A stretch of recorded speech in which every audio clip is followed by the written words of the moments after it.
Hansı sözlərin yeri dəyişdirilsə uyğunluq yaranar? Eyni nitq hissəsinə aid amonimlər, müxtəlif nitq hissəsinə aid amonimlər. Bağ sözünün iki mənası da isimdir, doğrudur. Yəni eyni nitq hissəsidir. Biri bağça bağ, bir də ayaqqabının bağı. 80 sözü isə müxtəlif nitq hissələrinə aiddir. Bir dəfə səksənmək feili olur. Bir dəfə isə 80 say olduğu üçün deməli iki sağ tərəfdə olmalı idi. Əqrəb sözünün iki mənası da isimdir. Biri var saatın əqrəbi, bir də heyvan.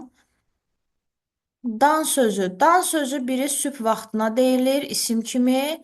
Bir də danmaq feili var, deməli müxtəlif nitq hissələrinə aiddir.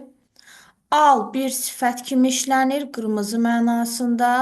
Bir də almaq feili var. Lakin xalın iki mənası da isim olduğu üçün xal da sol tərəfdə olmalı idi. Ona görə cavabımız 2 və 6 olacaq.